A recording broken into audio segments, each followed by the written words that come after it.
znovu se hlásí Mikasa z našeho stanoviště ze Světového dne porozumění autismu.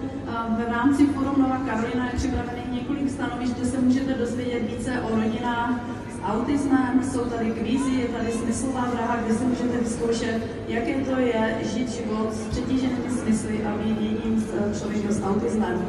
A také mezi náma vítám Ivu Malcharovou, která je vedoucí domova Mikasa. Domov Mikasa byl vlastně před rokem otevřen slavnostně. Je to skutečný domov pro lidi s autismem, oni tam opravdu žijí. A já se teď zeptám, jak se vám vlastně daří po tom roce? Dobrý den. Chtěla bych říct, že zrovna teď po roce se nám daří moc dobře. Klientům se adaptační část hezky taky podařila a stále si zvykají na nové věci, na nový personál, na nové aktivity, nový způsob života, takže bych řekla, že je to fajn. A připravovali jste na to, že teda budou měnit svoje místo bydlení a vlastně tuto změnu?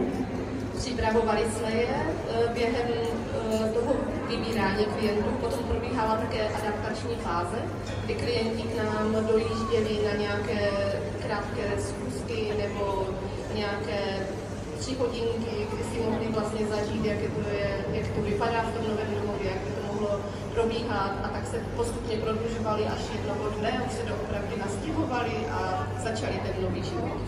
Ivo, ty pracuješ vlastně s klienty v přímé péči každý den. Řekni mi, jak dlouho už děláš s lidmi s autismem? S lidmi s autismem už pracuju od roku 2013, takže už je to nějakých pár let.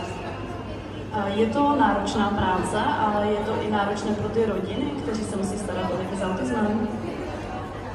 Za mě je to náročná práce. Každý vlastně si v tom musí najít nějak to své a řekla bych, že to není práce pro všechny, ale pro ty lidi, které to baví, tak věřím, že to není tak náročné, ale že je to jako nějaký způsob, který chtějí vlastně pečovat, podporovat ty lidi.